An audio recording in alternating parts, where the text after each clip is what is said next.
Hi there, I'm Michael Cohn from Advanced Tubular Technologies.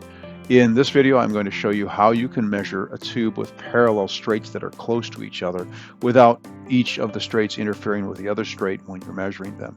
So I'm going to show you techniques about how to approach the tube using the articulation of an arm, where to put the laser scanner in order to accomplish a good measure of a part like this one. So let's go ahead and get started. So this is a 6 mm diameter rod that's used for a tie to a rack that goes on the back of a specialized bicycle. And what I want to show in this video is how to deal with straights that are really close to each other. I'm going to treat this as a 180 in order to show how to use split bend in this case, even though this is not a true 180.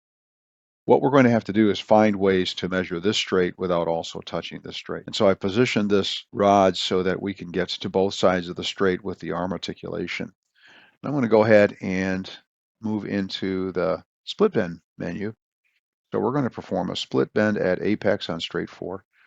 I'm going to go into measure process and perform a quick start and then measure the tube. So right away, I'm trying to find out where that blue line should be relative to the end. So I'm getting my distance here, and then I'm rotating around onto the end at about that same distance.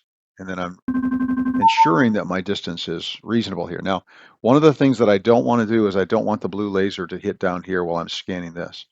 So I can do this a couple of ways. I can either take this tail and I can rotate it up so that the tail is only hitting that straight, or I could switch to the other side as long as, for example, the diameter cut plane is on.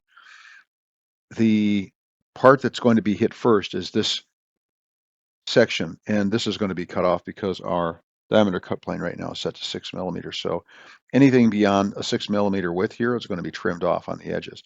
But I'm just going to be really sure. I'm going to aim it the correct distance, and then I'm going to tilt the scanner. See, I'm moving the scanner away like this.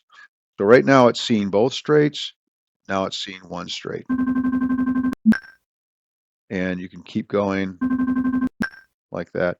Now I'm going to align it so that it sees both straights. I can see blue on both straights. But now what I'm going to do is I'm going to get my distance, and then I'm going to tilt the scanner this way, and then I'm going to tilt the scanner so that only the tail of the blue is on the far straight.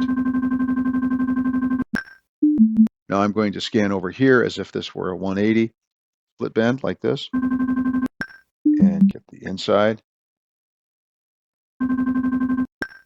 Now I'm going to have to do the same thing on this straight over here. So the blue line is on both straights.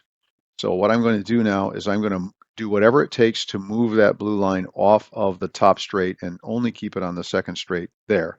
So you see how I'm tilting this away? Now, there's another way you can do this. You can tilt it away this way and just get the tail of the laser on the straight that's closest, or you could do this.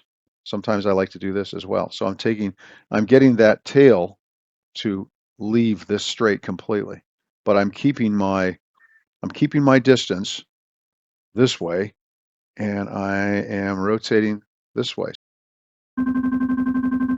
because those are just surface points. It doesn't matter if the stripe is at an angle. So any part of the laser line is considered valid for scanning. So it doesn't have to be in the center. It can be on the edge. Now, because the diameter cut plane is on, I know that I'm not hitting that back straight. Otherwise, I would have to definitely rotate it away. I could rotate it away like this.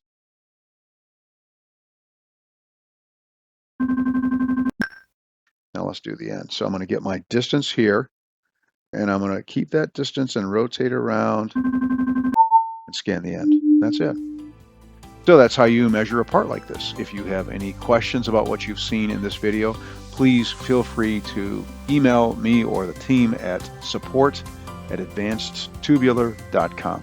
Thanks for taking the time to watch this video. Have a great day.